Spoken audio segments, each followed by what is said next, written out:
जिंदगी में कुछ सवाल ऐसे होते हैं जो देखने में बहुत छोटे लगते हैं, लेकिन उनके पीछे पूरी जिंदगी दांव पे लग जाती है। एक ऐसा ही सवाल, एक बच्चे का एक ऐसा सवाल, पिछले 10 दिन से लगातार उसका मैसेज कि सर मुझे जवाब दो। मैं इस छोटी सी क्लिप के माध्यम से उस बच्चे और उस हजारों बच्चों को जवाब देना चाहूंगा। उस बच्चे का मैसेज ये था कि सर मैं 2 साल से किसी से बहुत अटैच था और वो भी मेरे साथ बहुत अटैच। हम दोनों एक दूसरे को बहुत अच्छे से बारीकियों से जानते हैं, समझते हैं, बहुत बातें करते हैं और हमारी लाइफ बहुत अच्छी चल रही है। लेकिन सर कुछ दिनों से ऐसा हो रहा है कि वो जब से एक शहर का नाम लिया उन्होंने, जब से वहां पे वो कोचिंग करने गई हैं जोधपुर, उस बच्चे का क्या नाम है मैं नहीं जानता, तब से उन्होंने मुझे इग्नोर करना शुरू कर दिया। मेरे मैसेज का कोई जवाब नहीं आता है और मैं कुछ दिनों से कुछ भी नहीं पढ़ पा रहा हूं और मुझे ऐसा लगता है कि मैं अपनी लाइफ में सब कुछ खो चुका हूं, हार चुका हूं। आप पढ़ाई की कितनी भी बातें करते हो, मुझे अजीब लगता है और ऐसा लगता है मेरी जिंदगी में सब कुछ खत्म हो चुका है। सुसाइड का अटेम्प्ट करने का विचार बार बार पूरे दिन वही आता है। मैंने उनसे बहुत बार रिक्वेस्ट की है बट कोई रिस्पॉन्स नहीं आ रहा। मुझे लगता है कि यह समस्या बहुत सारे बच्चों के जीवन में हो सकती है। तो जिंदगी में जब ऐसी परिस्थितियां आती हैं, हम सवेंगों से कंट्रोल होते हैं।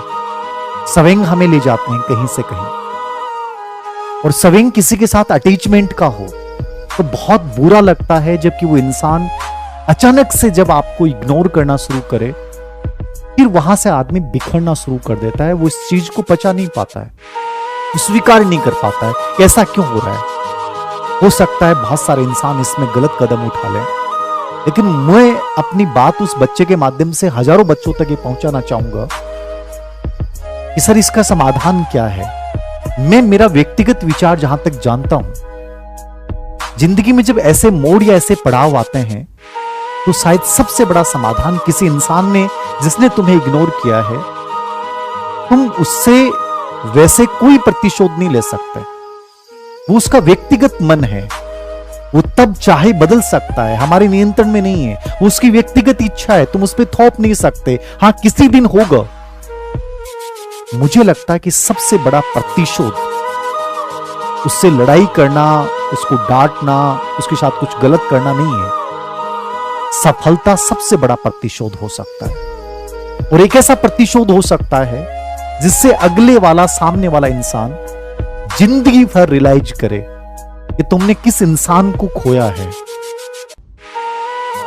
वो आज बच्चा दर्द में है, लेकिन मैं कहूंगा उस बच्चे के माध्यम से कि तुम उस अपने दर्द को एक बड़ी सृजनात्मक शक्ति बना के और तुम उससे बड़ी मोहब्बत यदि अपने लक्ष्य से करो तो शायद तुम्हारी जिंदगी में एक ऐसा मोड़ आए जब वो इंसान एक दिन रियलाइज करेगा कि मैंने क्या खोया है, और तुम्हें एक दिन एहसास होगा कि तुमने कितना बड़ा पाया है। एक छोटी सी कहानी इसके पीछे मैं बताऊंगा, एक रियल घटना।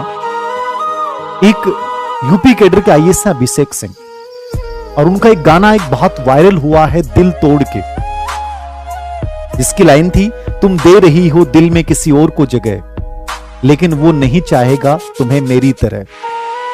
तो उसके पीछे की कहानी यही थी कि उनके साथ भी तुम्हारी जैसी वाली सिचुएशन पैदा हुई और उन्हें लगा कि मेरी लाइफ में सब कुछ खत्म हो गया।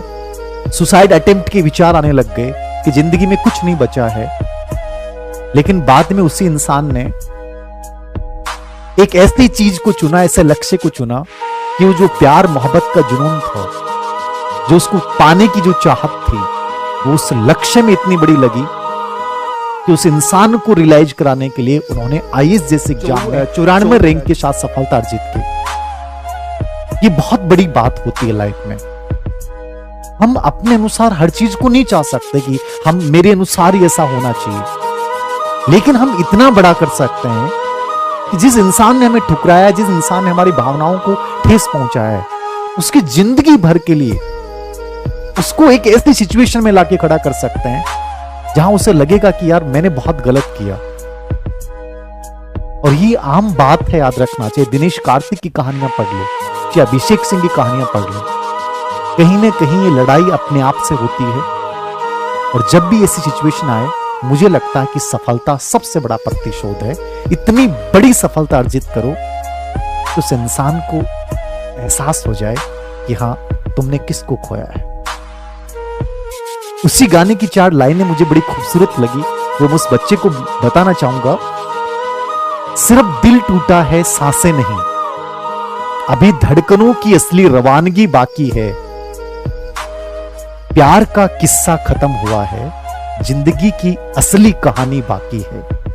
तो अपनी कहानी इतनी गजब की लिख जाओ, जब ऐसी परिस्थितियों से जब तुम गुजरो, जब तुम्हारे साथ कोई भी इंसान गलत करे, तो मुझे लगता है कि आदमी को जुनूनी और सृजनात्मक बन जाना चाहिए और वो भावनाएं पूरी उड़ेल देनी चाहिए उस लक्ष्य के लिए।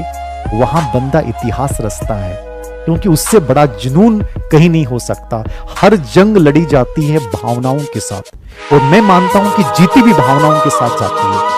कि आज जो तुम भावुक होकर कहीं ना कहीं अपने आप को अकेला महसूस कर रहे हो, अपनी बुक्स को, अपनी किताब को, अपने लक्ष्य को अपना साथी बनाकर उस इंसान को तुम बहुत बड़ा फील करवा सकते हो। इसके अलावा मुझे नहीं लगता कि तुम्हारे पास कोई बड़ा चारा है।